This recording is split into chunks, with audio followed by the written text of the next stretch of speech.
no Máquinas na Pan de hoje. É clima de Copa do Mundo e nós não vamos ficar para trás quando o assunto é álbum de figurinhas. Selecionamos o suprassumo dos carros já produzidos para criarmos o álbum de figurinhas do Máquinas na Pan. E aí, tá curioso para saber qual a primeira figurinha? Enquanto você fica na torcida, nosso engenheiro mecânico Henrique Pereira vai tirar suas dúvidas sobre o sistema de arrefecimento do motor. Conversamos com Thiago Berraich, o mestre das histórias das Copas, para relembrar os títulos e os carros que dominavam as ruas nas conquistas da seleção na Copa. Leonardo Maringulo faz um test drive eletrificado a bordo do GAC Ion UT. E Misael Mainetti apresenta o Giro Rápido de Notícias, com tudo o que está acontecendo no setor automotivo. Então se ajeita bem aí no cockpit e aperte os cintos, porque o Máquinas na Pan está só começando.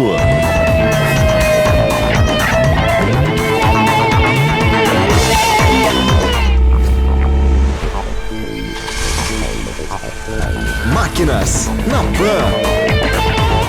Para darmos o pontapé inicial do Máquinas na Pan dessa semana, estamos à frente de um dos grandes templos do futebol do Brasil, o Pacaembu, ou então Estádio Paulo Machado de Carvalho. Dr. Paulo, o Marechal da Vitória, comandou a delegação da seleção brasileira rumo aos títulos mundiais de 58 na Suécia e 1962 no Chile e é considerado o principal responsável dentro e fora do campo pela organização que levou o Brasil aos seus 2 primeiros títulos na Copa do Mundo de Futebol. Orlando para seu companheiro, que é Pelé, Pelé de calcanhar, entregando a pelota para Zagallo, Zagallo cruza, cabeceia Pelé, gol!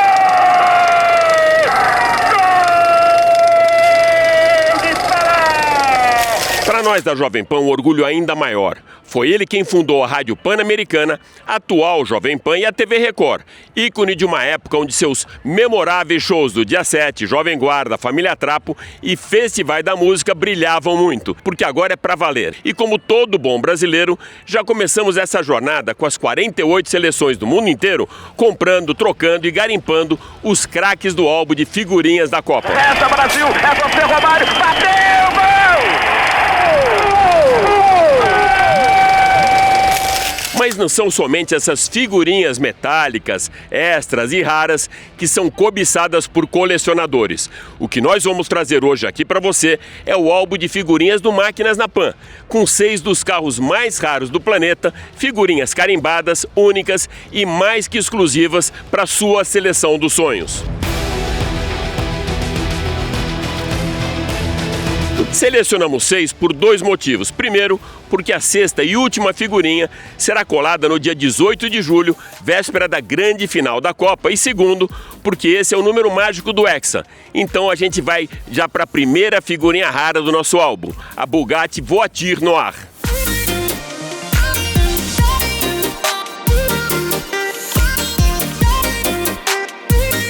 No universo dos automóveis existem carros raros, existem carros exclusivos e existe a Bugatti La Voiture Noir, uma obra-prima que transcende a própria definição de automóvel para ocupar um espaço reservado às maiores joias e peças de arte já produzidas pela humanidade. Apresentada ao mundo durante o Salão de Genebra de 2019, a criação da fabricante francesa surgiu como uma homenagem ao lendário Type 55 SC Atlantic, considerado por muitos o automóvel mais belo de todos os tempos. Mais do que uma releitura moderna, La Voiture Noir representa a fusão perfeita entre tradição, tecnologia e luxo absoluto. Produzida em exemplar único, a hiperesportiva faz referência ao Atlantic original pertencente a Jean Bugatti, desaparecido durante a Segunda Guerra Mundial e transformado em uma das maiores lendas da história automotiva. La Voiture Noir impressiona pela elegância quase escultural. A carroceria em fibra de carbono exposta recebe acabamento artesanal e cria reflexos que mudam conforme a incidência da luz, transformando o automóvel em uma verdadeira peça de arte cinética. A dianteira exibe a tradicional grade em formato de ferradura, marca registrada da Bugatti, enquanto a traseira é dominada por uma assinatura luminosa contínua que percorre toda a largura do carro. O conjunto é complementado por 6 saídas de escape, uma característica inédita e ousada que reforça a sua identidade singular.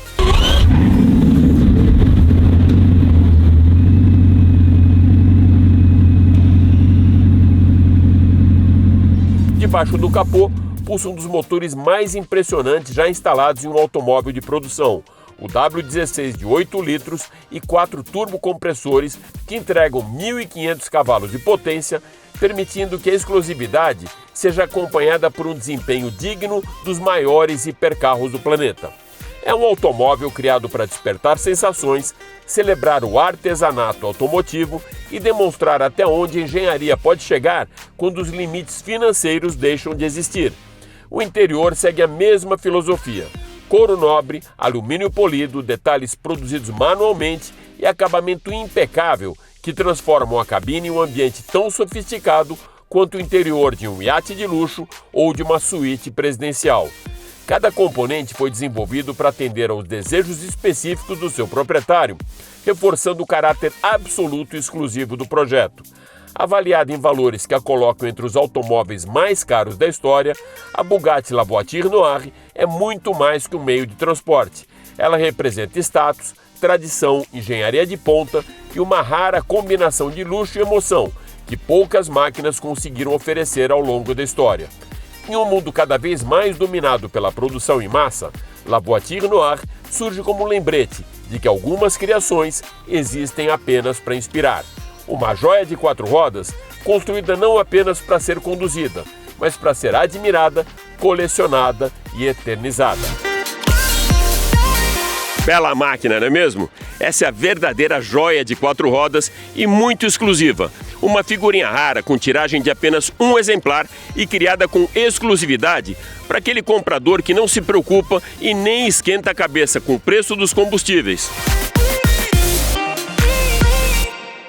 O único comprador do Bugatti Voiture Noire não precisa mesmo esquentar a cabeça com nada, diferentemente de nós, meros mortais, que precisamos cuidar e muito bem do arrefecimento do motor do carro para depois não esquentar a cabeça com prejuízo. Então, muito cuidado quando aquela luzinha acende no painel. O engenheiro mecânico Henrique Pereira faz agora um verdadeiro raio-x do resfriamento do motor. Tentar esclarecer um pouquinho a respeito do sistema de arrefecimento de um carro. O arrefecimento é o sistema de resfriamento do motor por água. O motor de combustão interna, ele é uma máquina de calor. A queima do combustível dentro dele gera calor. 1/3 da potência do motor, quando ele é produzida, ela é dissipada em calor. Outro terço é transformado em potência efetiva e tem 1/3 que é perdido em atritos gerais. Se eu não tivesse um controle efetivo da temperatura, esse motor ia superaquecer, porque não existe um limite, ele vai aquecendo, aquecendo, a temperatura subindo. Então é necessário resfriar o motor e manter ele numa temperatura de trabalho, que nós estamos falando aí em torno de 100 graus Celsius, 90 graus Celsius. E como a gente faz isso? Com água. Eu circulo água, na verdade, dentro do motor, água resfriada, vai resfriar o motor, trazer esse calor para o radiador e com o vento eu vou estar resfriando todo o sistema. O radiador, ele fica logo atrás da grade, então o vento passa pela grade, sempre também direcionada, mesmo a grade superior ou a inferior, existem direcionadores de vento por trás, desenhados especificamente para levar o ar através do radiador. O radiador nada mais é do que uma colmeia com vários tubos onde passa a água e esses tubos têm aletas e vão resfriando a água que vai passando nesses tubos. Logo atrás do radiador existe um equipamento elétrico que se chama ventoinha. Na verdade, é um ventilador elétrico. Para quando você para no trânsito e não tem a ação do ar passando, ela liga e força com que o ar passe pelo radiador. Então, existe um reservatório de expansão para que quando o líquido expande dentro do motor, ele tenha para onde crescer. Ele vem para o reservatório de expansão e esse é o nome. E na verdade eu estou falando água, mas não é água, é líquido, logicamente, e ele é o etileno glicol. O que é o etileno glicol? É uma química que abaixa a temperatura A água ela vai ferver a 100 graus, isso nós aprendemos lá no curso básico, mas com etileno glicol ela não ferve até os 125 graus mais ou menos, então ela te dá um ganho na ebulição da água. Uma recomendação muito importante, nunca abra o reservatório de expansão com o motor quente, porque o que vai acontecer é que a hora que você abrir, ele vai baixar a pressão do sistema e essa água ou etileno glicol vai evaporar, podendo queimar quem estiver por perto. Nesse carro em particular, a gente nota mais 2 reservatórios de expansão. É que, na verdade, é um híbrido. E no híbrido você precisa da refrigeração de bateria e a refrigeração de outros sistemas elétricos que, na verdade, ficam atrás do carro. Mas eles trabalham também com resfriamento de água. E a pergunta recorrente, posso completar o nível desse líquido? Sim, desde que seja com etileno glicol igual ao que você está usando no veículo. E o que deve ser motivo de atenção no sistema de arrefecimento? A temperatura do motor, que você visualiza dentro do carro num termômetro, que às vezes tem lá um ponteiro te dizendo onde está a temperatura do carro. Alguns carros marcam efetivamente a temperatura eletronicamente da água do motor e tem seus limites. E nos carros mais simples, que não tem ponteiro, não tem nada, existe uma lâmpada vermelha. Lâmpada de arrefecimento acendeu, para o carro, estaciona, deixa esfriar e depois vamos ver o que aconteceu. Ok, Alex, fechamos mais este quadro da Oficina Mecânica e espero que com ele o nosso público entenda um pouco mais sobre o sistema de arrefecimento e não se assustar quando ver um carro com uma fumaça branca, que é vapor de água. Você sabe quais carros faziam sucesso na época dos 5 títulos mundiais de futebol do Brasil? Essa linha do tempo teve início em 1958, com a primeira conquista do Brasil na Suécia, depois o bi nos gramados do Estádio Nacional Julio Martínez Pradanos, no Chile, e o tri no Estádio Azteca, na Cidade do México, em 1970, e agora, 24 anos depois, em 94, o tetra no gramado do Rose Bowl, em Pasadena, nos Estados Unidos, e do outro lado do planeta, o penta chegou em 2002, no estádio Yokohama, no Japão. Preparou-se no chão, arremessou para arriba, levantou de primeira, ao Pelé, cabeceou! Enquanto a seleção já está em busca do Hexa e se prepara para entrar em campo, o prata da casa, Thiago Berraich, autor dos livros Biografia das Copas e outros 5 com as conquistas da seleção canarinho, elege o craque de cada uma dessas conquistas e também os carros que faziam sucesso na época.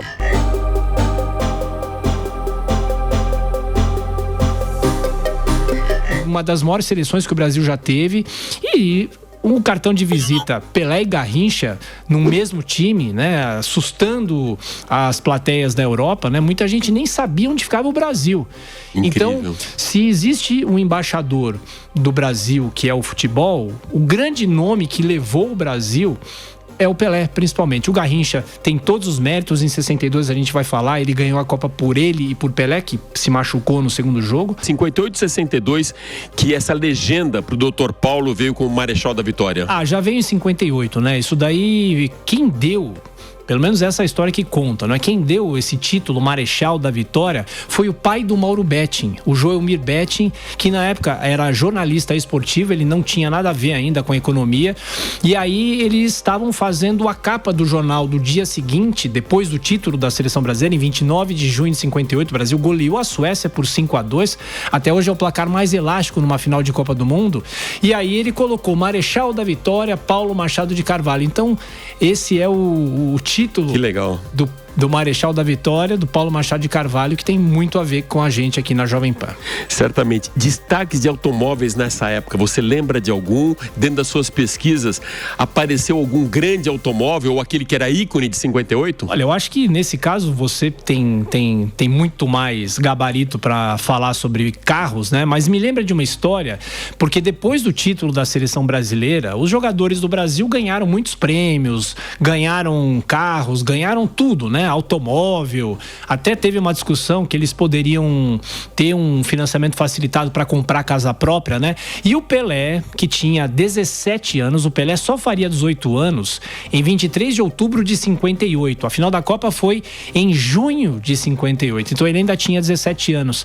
E um empresário deu pro Pelé um automóvel, você sabe bem, chamado Romizeta. E a questão era a seguinte, o Pelé não podia dirigir porque era menor de idade. E aí o Dondinho, que era o pai do Pelé, ficou com o veículo, ficou com o carro, que nem era muito um carro, né? Você pode falar melhor do que eu. Mas o Dondinho segurou esse carro até o Pelé completar 18 anos, que aí ele teria passe livre para dirigir.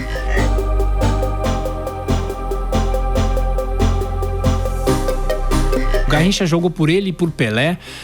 Para você ter uma ideia, Alex, a base da seleção de 62 é a mesma de 58. Para você ter uma ideia também, dos 11 jogadores que estavam na final de 58, 8 estavam na final de 62 e seriam 9 se o Pelé não tivesse se machucado. Pelé foi substituído por Amarildo, o possesso, como diria Nelson Rodrigues. Você vai me perguntar sobre os carros, né, de 62. Você falou do DKV Vemag, é isso? Sim. Em 1962 tem uma história muito curiosa. Você sabe que além de falar sobre futebol, eu gosto muito de contar a história das transmissões esportivas de cada uma das Copas. Em 1962 teve uma revolução. Os brasileiros ainda acompanhavam a Copa ao vivo pelo rádio, como foi em 58. Aliás, desde 38 é assim. 58 o brasileiro acompanhou pelo rádio e dias depois chegava o filme da Suécia, mas trechos muito curtos, 10, 15, 20 minutos. Em 62 já tinha uma revolução chamada videotape. Então, os brasileiros ouviam o jogo num dia e no dia seguinte à noite as emissoras de TV já exibiam o jogo inteiro em videotape. Os 32 jogos daquela Copa do Mundo foram gravados em videotape. E duas emissoras de televisão aqui do Brasil, a Record, de Paulo Machado de Carvalho, e a Tupi, compraram os direitos de exibição do videotape. Pela Tupi, narrava o Walter Abrão. E pela TV Record, o Raul Tabajara. E qual era o patrocinador das transmissões pela televisão da Copa de 62? As organizações Novo Mundo Vemag. Olha Só que curioso, a Cinemateca Brasileira tem alguns trechos ainda desses jogos e aí aparece o GC, Organizações Novo Mundo Vemag.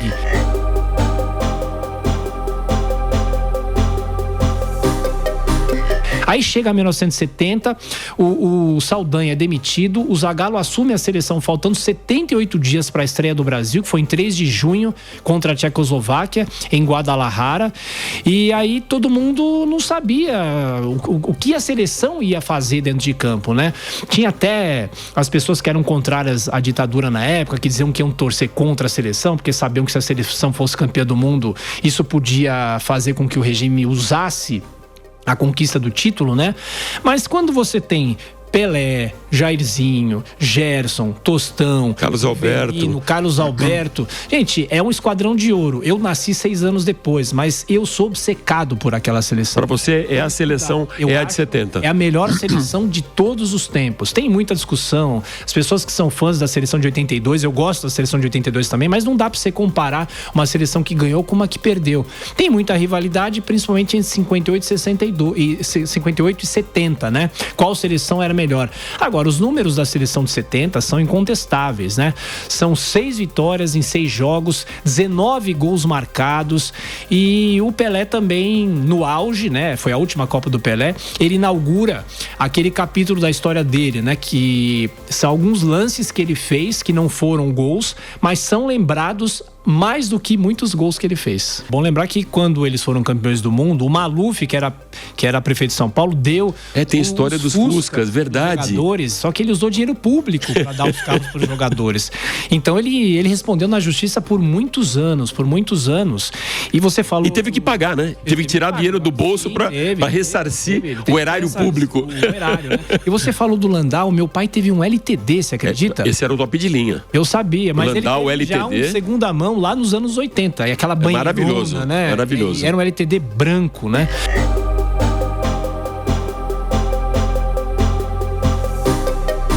Fernando Henrique Cardoso ganha a eleição em 94. Só que o Itamar resgata o Fusca, você se lembra? Sim, claro. O Itamar resgata o Fusca. E quando os brasileiros, os jogadores, são campeões em 94, que é uma das seleções, ou talvez a seleção mais criticada de todos os tempos, eles ganham um Gol, um automóvel Gol. Mas aí, também de Paulo Maluf, que era o prefeito na época, só que aí não foi com dinheiro público, ele aprendeu a lição. Mas o Romário era o grande nome da seleção, a dupla, né? Bebeto e Romário, era uma dupla simbólica, histórica.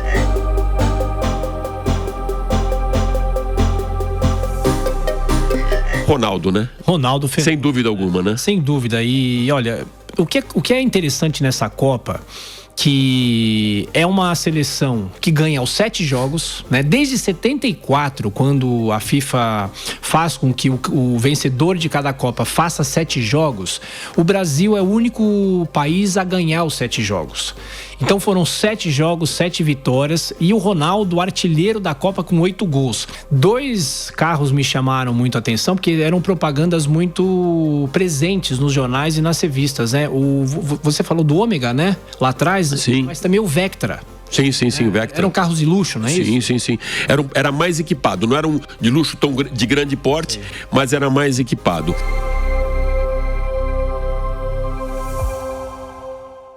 Desde que foi convocado para testar automóveis no Máquinas da Pan, Leonardo Maringlo já mostrou a sua preferência pelos super esportivos premium, mas também já se rendeu algumas vezes ao universo da eletrificação.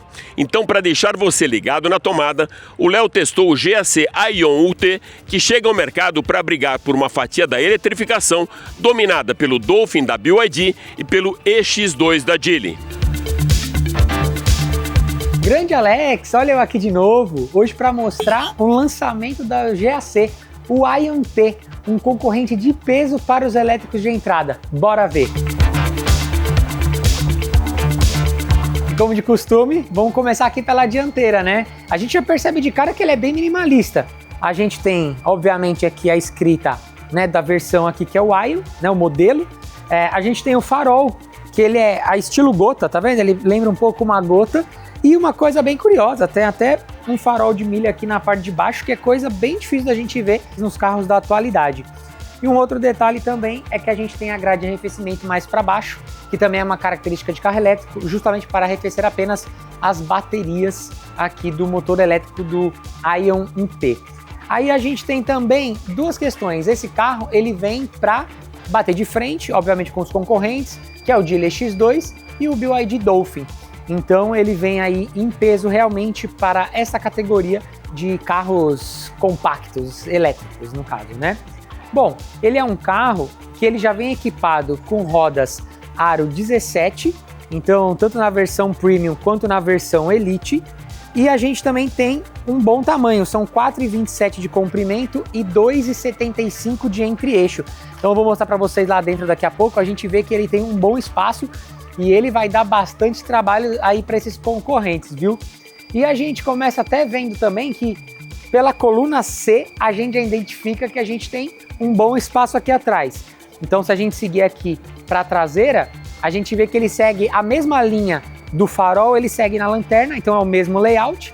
Ele tem aqui a sigla UT, né, que é a versão do modelo Aion, e eu vou abrir aqui o porta-malas para vocês darem uma olhadinha. Essa daqui é a versão Premium, que é a de entrada. A gente tem a versão Elite. A Elite ela tem os braços aqui, o porta-malas com a tampa automática. A gente tem aqui um pouco mais de 300 litros de capacidade, em torno de 340. É um bom porta-malas e uma coisa muito boa aqui, além do triângulo que está ali no cantinho, nós temos step.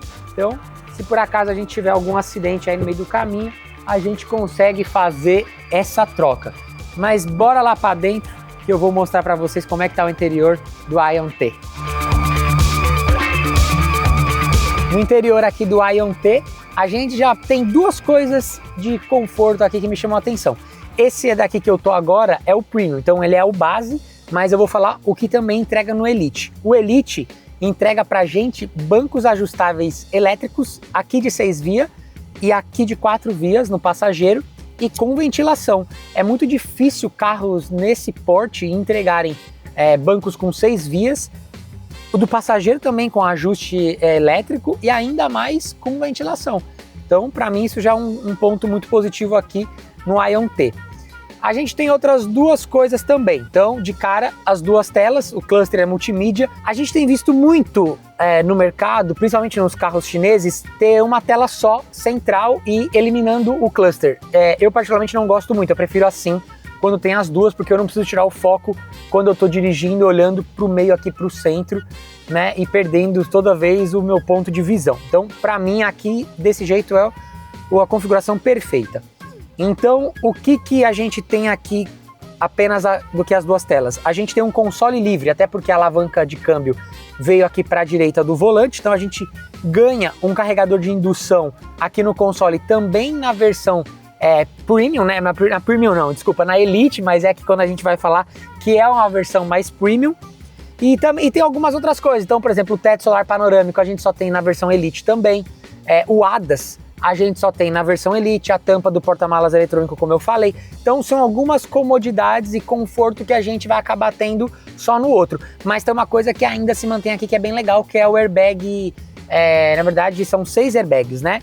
E o que eu ia falar é que o airbag de cortina, ele é legal porque ele protege melhor as pessoas, principalmente crianças atrás. Ao invés dele abrir só na parte superior, ele consegue pegar um pouco mais para baixo do braço também, ele faz uma curva. Então é uma coisa bem legal e segurança tá sempre, né, muito aí dentro dos carros hoje. E aí uma coisa que a gente tem aqui na multimídia é que tudo é focado aqui, né, mais uma vez seguindo a tendência do mercado. Então seja todos os controles de janela, de vidro, iluminação, o próprio ADAS, a climatização, fica realmente tudo focado aqui no painel. Tanto que a gente acaba tendo aqui, ó, tudo clean. Inclusive, como eu já mostrei em alguns carros para vocês, o ajuste de retrovisor também fica aqui no volante, mas eu tenho que habilitar pela tela. E aí eu uso os 2 joysticks aqui para arrumar de cada lado. E para finalizar aqui internamente também, o espaço interno no banco de trás é muito bom, já que a gente tem um assoalho plano. Então o terceiro ocupante, na verdade o quinto ocupante, mas o terceiro aqui da segunda fileira, vai muito bem no banco de trás, e quem vai na ponta é indiscutível que também vai muito confortável. Mas bora dirigir, que eu quero mostrar para vocês do que ele é capaz e de quanto ele entrega de potência e também de torque.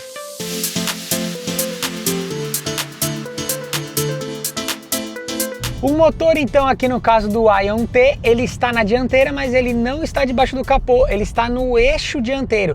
Né, por ser um motor elétrico, ele sempre fica no eixo.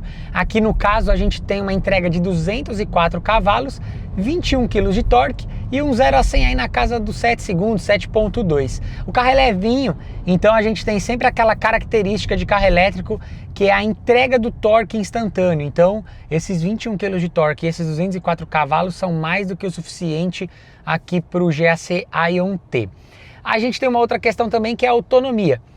A gente tem então a versão Premium e a Elite. A Premium a gente tem uma autonomia na casa dos 250, 255 km. E a Elite, que é essa daqui, a gente tem em torno de 310 km. Esses são os números que a GAC passa pra gente ali do Inmetro, mas aqui para mim agora o carro tá marcando 435. Eu não sei se eu conseguiria chegar exatamente nessa marcação que o carro está mostrando, mas com certeza a gente conseguiria fazer um número até melhor do que o que normalmente é divulgado. E como é que fica então o valor aqui, o preço das versões? Bom, na Premium a gente tem o valor aí de R$ 139.990 e na Elite, que é essa topo de linha, a gente fica na casa dos 160 mil, mais precisamente 159.990. O que vocês acharam? Curtiram? Eu vou ficando por aqui e até uma próxima. Tchau!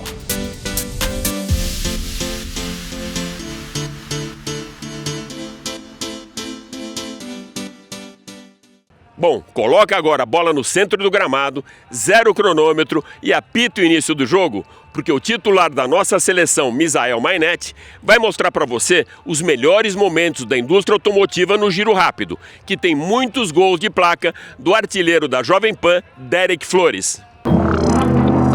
Fala, Alex, tudo bem com você? Tudo bem com você que acompanha o Máquinas na Pan? Tá começando mais um giro rápido com as principais notícias que movimentaram o mundo automotivo nos últimos dias. E ó, tem muita coisa acontecendo no mercado. Novas tecnologias surgindo, fabricantes preparando lançamentos importantes e algumas novidades que já estão dando o que falar. Então aproveita, porque pelos próximos minutos a gente vai passar pelos assuntos mais quentes da indústria automotiva. Bora lá! GWM e BYD aceleram a corrida dos SUVs híbridos flex no Brasil. As duas maiores fabricantes chinesas do país deram passos importantes nesta semana e reforçaram uma tendência que parece cada vez mais clara. O futuro da eletrificação brasileira deve passar pelo etanol. A GWM lançou a linha 2027 do Aval H6, tornando toda a gama flex. Agora, tanto as versões híbridas convencionais quanto as híbridas plug-in podem ser abastecidas com gasolina ou etanol. Já a BYD apresentou oficialmente o novo Atto 2 DMI Flex, primeiro híbrido plug-in flex da marca no mundo. O modelo foi desenvolvido com participação das equipes de engenharia do Brasil e da China e será produzido na fábrica de Camaçari, na Bahia. Além da motorização flex, o SUV estreia a tecnologia DMI Flex, que combina o motor elétrico e o motor 1.5 a combustão, permitindo autonomia superior a 1.000 quilômetros. Os dois lançamentos mostram que, ao contrário de outros mercados, a transição energética no Brasil deve combinar eletrificação e biocombustíveis, aproveitando uma das maiores vantagens da indústria nacional, o etanol. Maio tem virada entre sedãs e estreia forte da Geely no Brasil. Os números de maio mostram que o mercado brasileiro continua mudando rapidamente. Entre os sedãs compactos, o Hyundai HB20S ultrapassou o tradicional Chevrolet Onix Plus e assumiu a liderança do segmento. Mas uma das maiores surpresas do mês veio da chinesa Geely. Recém-chegado ao mercado brasileiro, o Geely EX2 já apareceu entre os veículos mais vendidos do país, superando modelos consagrados como o Montana, Taos e o City Sedan. Outro destaque é o avanço dos eletrificados. Hoje eles já representam cerca de 20% das vendas de automóveis novos no Brasil. Esse é um percentual que cresce praticamente mês após mês. BYD na Fórmula 1, movimentação em Mônaco aumenta as especulações. A presença de Stella Li, ela é a principal executiva global da BYD no GP de Mônaco, aumentou os rumores sobre uma possível entrada da fabricante chinesa na Fórmula 1. Nos bastidores também circulam especulações sobre um possível interesse da BYD na Maserati, uma marca que pertence ao grupo Stellantis. Caso uma negociação desse porte aconteça, ela poderia abrir caminhos para uma participação mais rápida da BYD no automobilismo mundial. Por enquanto, não existe nenhuma confirmação oficial, mas a movimentação mostra que a maior fabricante de eletrificados do planeta está observando de perto a principal categoria do esporte a motor. O Máquinas na Pan dessa semana fica por aqui. Mas vale lembrar que você pode assistir o nosso programa pela TV Jovem Pan, agora também na TV aberta e pelas nossas plataformas digitais. Super obrigado pela sua audiência e, claro, vai Brasil!